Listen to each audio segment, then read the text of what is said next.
Amin Allahumma fadlana hikmataka wa anshur alaina rahmataka wa anzil alaina barakataka wal bisna libasafika wa afiatika wa alimna min ladunka ilman nafi'an wa taqabbal min rahmatika ya rabbi rahmatika amin. Talim. Bismillahirrahmanirrahim. Qala al-imam Zirnuji rahimallahu ta'ala wa nafa'ana wal muslimin wa amadna bi madadihi wa anwarihi wa asrarihi fid dharain amin.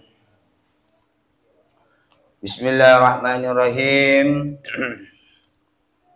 Yang bagi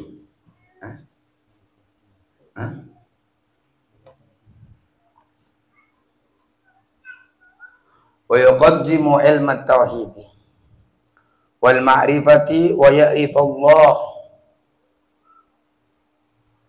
adna wa ay ya'rifa wa ya'rifu Allah ta'ala bid-dalili fa inna iman muqallidi wa in kana syana indana lakin yakun isman bi tarki istidlali yuqaddima ada yang datang wa ay yuqaddima wa yuqaddima ya maka ada ya orang mendahulukan orang yang mencarimu ilmu tauhid yaitu ilmu tauhid, ilmu yang menyatukan diri kita kepada Allah Subhanahu wa taala, karena kita menyembah Allah. Tauhid itu wujud, qidam, baqa. Kita harus tahu siapa yang disembah. Wal ma'rifati, dan ilmu ma'rifat, ilmu pengenalan diri kita, siapa diri kita, siapa Allah. Wa ya'rifallahu ta'ala, dan harus tahu orang yang mencari ilmu yaitu kepada Allah Subhanahu wa taala bidalil, dengan keterangan. Kalau mama ditanya Allah tuh kok ada, buktinya apa? Kita harus tahu dalilnya, keterangannya, buktinya. Kok begitu? Fa inna imanal muqallidi, karena sesungguhnya imannya orang yang meniru. Wa in kana sahihan, walaupun asah iman mereka yang ikut-ikutan tersebut, indana menurut kita madzhab Syafi'i, indana menurut kita ahli sunnah wal jamaah, lakin akan tetapi yakunu isman, yakunu yakin tapi yakunu beda. Ada orang yang mencari ilmu ismannya ya yakunu beda, ada orang yang mencari ilmu tersebut atau orang, lakin akan tapi yakunu beda, orang tersebut orang yang meniru dalam keimanan isman, yaitu merupakan dosa bitarkil istidlali, sebab meninggalkan dalil atau sebab meninggalkan keterangan. Wa yakhtarul atiqa, dan juga sepantasnya bagi orang yang mencari ilmu yaitu memilih orang yang mencari ilmu al-atiqa, yaitu kitab-kitab yang unik-unik, yang antik-antik, jangan ke asal sembarangan kitab. Takut kena aliran bukan ahli sunnah wal jamaah. Jadi harus kita milih dunal muhditsati, bukan kitab-kitab yang baru-baru. Kitab pun banyak, kitab ini, kitab itu, tak. Jadi harus kita tahu apa yang kita kaji. Takut bukan kajian orang ahli sunnah wal jamaah, takut kajian yang boleh di luar itu. Allah wa iyyaka, dan takutlah sampian antashtagila, yaitu repot sampean orang yang mencari ilmu bihadal jadali, yaitu dengan ilmu perdebatan. Jadi jangan belajar ilmu berdebat kita, bukan. Ilmu itu bukan untuk didebatkan, tapi al ilmu bil amal, ilmu itu harus ilmu tujuannya diamalkan. Ilmu tujuannya diamalkan, bukan diperdebatkan, bukan dipamerkan, bukan sombong-sombong untuk sombong-sombongan. Yang kan ilmu yang kita belajar untuk pengenalan diri kita kepada Allah. Siapa Allah, siapa diri kita, untuk ibadah kepada Allah Subhanahu wa taala. Karena ilmu modal untuk ibadah. Tak bisa kita jadi seorang pedagang kalau tidak punya modal. Begitu juga seorang ahli ibadah, tak bisa dikatakan ibadahnya sempurna kalau dia tidak punya modal ilmunya Allah Subhanahu wa taala. Berarti ilmunya Allah salah satu modal untuk mendekatkan diri kita kepada Allah. Ilmunya Allah, ilmu agama, ilmu syariat, yaitu merupakan jembatan untuk kita sampai ke Allah Subhanahu wa taala. Tak bisa orang itu meraih ke cinta ke Allah. Tak bisa dia mendapatkan ridhonya Allah. Tidak bisa dia akan dekat kepada Allah. Tidak bisa, bahkan tidak bisa, walaupun dia ahli ibadah kayak apapun, tak bisa jadi dikatakan ibadah kalau dia tanpa ilmunya Allah Subhanahu wa Ta'ala. Makanya kita belajar ilmu terus sehingga kita sampai kembali kepada Allah Subhanahu wa Ta'ala. Allah, bagaimana caranya bersuci, bagaimana caranya ruku, bagaimana yang sempurna, bagaimana caranya sholat, bagaimana cara puasa, bagaimana yaitu yang dinamakan riya, ujub, sum'ah, su'udon, biar kita tahu. Karena ilmu, kalau kita punya ilmu dimanapun berada, ilmu merupakan penegur bagi kita. Dimanapun kita berada, dimanapun kita berada, sendiri ataupun ramai, kalau kita punya ilmu akan menegur kita. Oh, ini benar. Ilmu jadi penasihat bagi kita. Allah, wa iyyaka an tashtagila bihadzal jadal. Takutlah sampian yaitu merepotkan sampian yaitu belajar ilmu-ilmu perdebatan. Alladzi daraba dan kiradil akabir. Sebagaimana yang jelas setelah itu, setelah putusnya orang-orang besar-besar dari ulama. Makanya kalau ulama-ulama tersebut, tidak semuanya ulama itu suka ilmu debat. Karena namanya perdebatan pasti ada kalah menang. Makanya yang harus kita pelajari bukan ilmu debat, bukan. Orang debat itu kalau seumpama tidak dekat kepada Allah Subhanahu wa Ta'ala, maka dia akan riya di saat dia menang. Di saat dia kalah, maka dendam yang ada. Kecuali orang-orang yang telah sampai kepada Allah Subhanahu wa Ta'ala. Allah fa innahu maka sesungguhnya ilmu perdebatan yubaidu talibah bisa menjauhkan ilmu perdebatan al-fikih dari ilmu fikih. Yudayyul umrah yaitu bisa menyanyiakan ilmu perdebatan yang menyanyiakan ke umur. Wa yurisul wahsyata dan ilmu perdebatan bisa menyebabkan jelek wal adawata dan permusuhan. Bahwa adapun ilmu perdebatan tersebut min asyratis saati yaitu merupakan tanda-tanda kiamat. Wartifa'il ilmi dan juga hilangnya ilmu. Wal fikih dan ilmu fikih kada begitu juga datang keterangan fil hadis dalam hadis. Itu umpama ada orang suka debat, belajar ilmu debat itu salah satu tanda-tanda kiamat. Karena di saat orang itu suka debat, itu umurnya sia-sia. Salah satu menyebabkan umurnya sia-sia. Mendingan baca sholawat, ini debat. Mendingan baca istighfar, oh ini debat. Wah, tidak ada henti-hentinya. Naudzubillah min dzalik. Ilmu bukan diperdebatkan, tapi ilmu yaitu untuk kita amalkan. Ilmu bukan yang kita cari untuk debat atau cari menang-menangan, bukan, melainkan ilmu yaitu untuk pendekatan diri kita kepada Allah sebagai modal, sebagai jembatan, sebagai tali erat untuk hubungan kita kepada Allah dan kanjeng Nabi Muhammad sallallahu alaihi wasallam. Allahumma sholli ala sayyidina Muhammad. Makanya ilmu itu amalkan yang kita cari terus amalkan sehingga kita merasakan betapa manisnya ilmunya Allah Subhanahu wa Ta'ala. Orang bisa rindu kepada Allah dikarenakan dia punya ilmu. Orang bisa takut kepada Allah itu dikarenakan dia punya ilmu. Orang bisa menyesal, betul-betul menyesal lalu bertaubat kepada Allah dikarenakan dia punya ilmu. Umpama ada orang alim melakukan dosa, setelah itu dia kembali kepada Allah, dia tahu caranya kembali, caranya menyesal dia tahu, caranya ibadah wudhunya dia tahu, caranya ruku i'tidal. Mengapa? Karena dia punya modal ilmunya Allah Subhanahu wa Ta'ala. Allahumma sholli ala sayyidina Muhammad. Makanya jadikanlah jembatan ilmu tersebut jembatan kedekatan diri kita kepada Allah lewat pengamalan yaitu organ tubuh zahir batin. Apa zahir kita seperti ruku, apa zahir kita megang tasbih, apa zahir kita qomat kamit, baca istighfar, baca sholawat, itu pengamalan zahir namanya. Ada pun pengamalan batin seperti kita zikir hati. Allah, atau baca istighfar, astagfirullah, astagfirullah, tapi hati kita. Makanya gunakanlah semuanya organ tubuh kita, zahir dan batinnya, yaitu ingat kepada Allah Subhanahu wa taala. Menyebut asma-asma Allah. Tak bisa itu terjadi, melainkan yaitu punya ilmu. Orang punya ilmu dimanapun, kalau ilmunya diamalkan, tetap dia selalu ingat kepada Allah. Bersama Allah, dia ingat kepada Allah.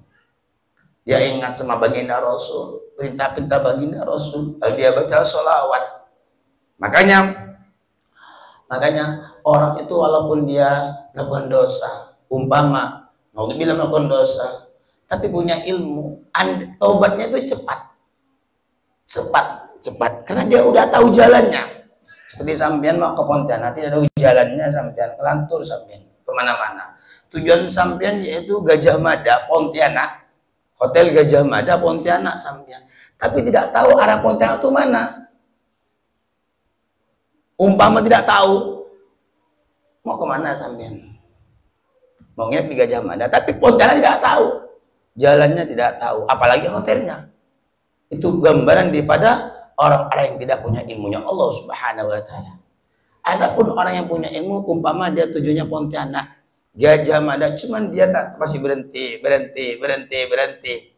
Dia tahu kalau ada orang bertanya di mana Gajah Mada, ayo saya antar. Artinya dia sampai, walaupun dirinya tidak masuk ke Gajah Mada. Walaupun dirinya tidak masuk ke hotel, kalau dia tahu bisa ngantar orang masuk ke hotel. Artinya orang alim itu bisa jadi dirinya tidak sampai ke sisi Allah, tapi ngantar orang ke sisi Allah bisa sampai. Bisa sampai. Di saat yang diantar kepada Allah sampai, walaupun dirinya tidak sampai, terlibat juga di sisi Allah, hukum di akhirat kembali, pahalanya kembali kepada orang yang ngantar. Allahumma sholli ala sayyidina Muhammad. Wallahu a'lam bishawab. Terakhir, bismillahirrahmanirrahim.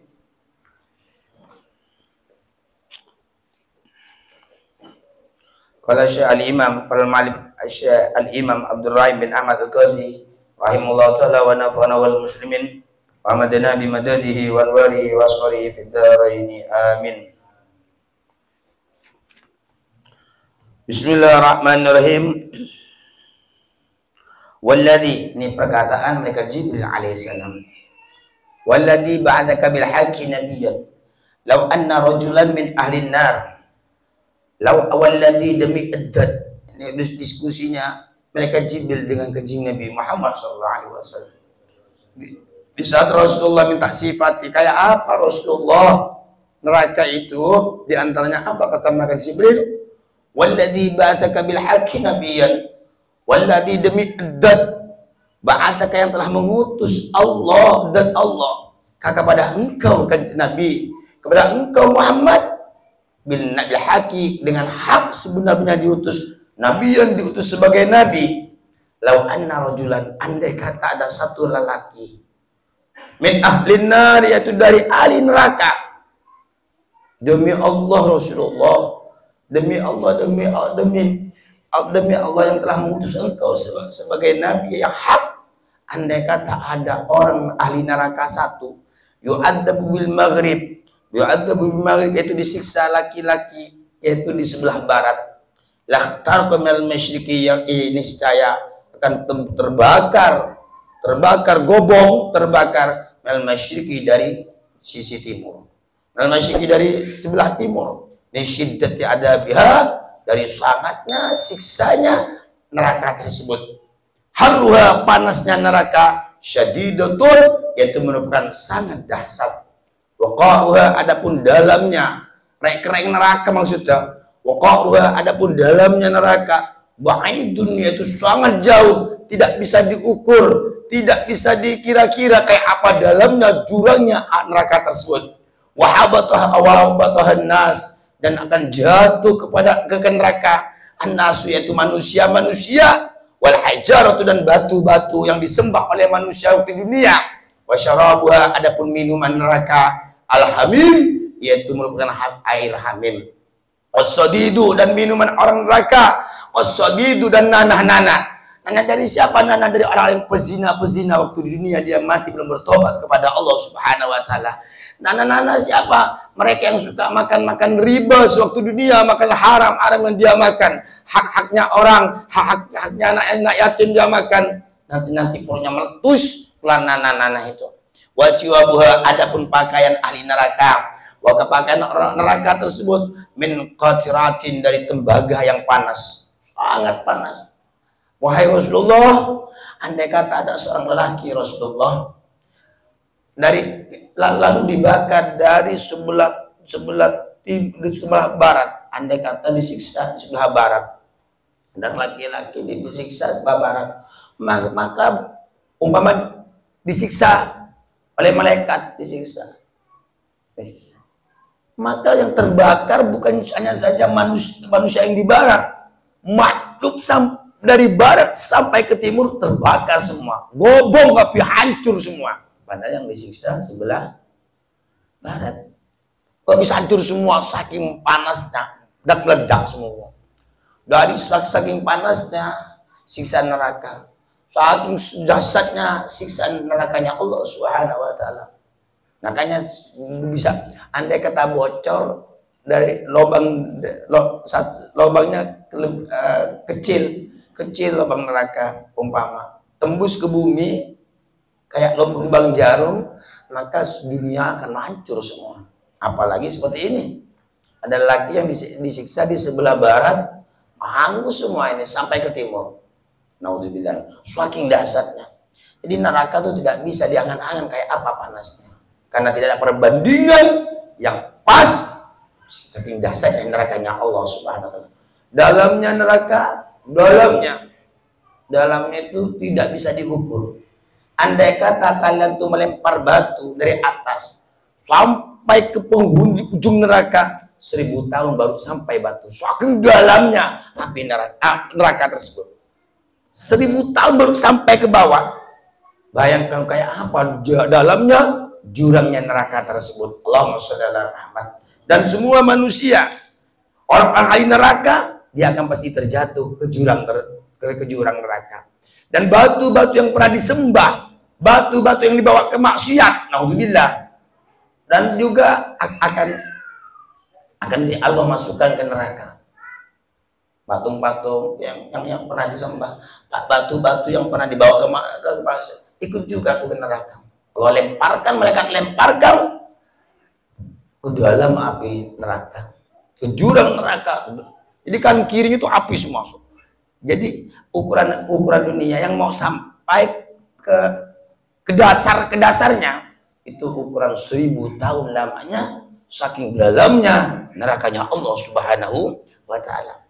Adapun minuman orang ahli neraka, di saat orang neraka itu kehausan, haus luar biasa, maka air hamim tersebut air tetema yang dididih oleh Allah sekian ribu tahun, sekian ribu juta tahun lamanya, itu air tema. Di saat orang neraka berkata haus, maka malaikat mengambil air tema tersebut, suruh nganga, di saat air tema masuk, meledaklah perut orang, meledak. Adapun pakaian orang ahli neraka, pakaian orang neraka yaitu dari tembaga dikasih pakaian juga nanti, pakai ini, tapi tembaga panasnya luar biasa, yang memang Allah sediakan kepada orang ahli neraka. Jadi minuman orang neraka itu cuma 2 minumannya.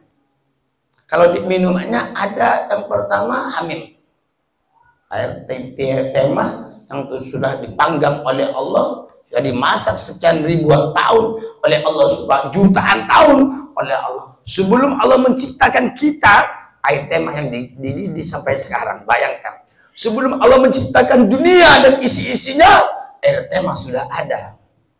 Yang Allah sediakan bagi orang-orang penghuni neraka. Nomor 2, yaitu air nanah, yaitu nanah. Sungguh banyaknya nanah yang keluar daripada manusia. Air nanah itu akan diambil oleh malaikat. Di saat orang neraka berkata haus malaikat, maka air nanah diminumkan ke orang neraka.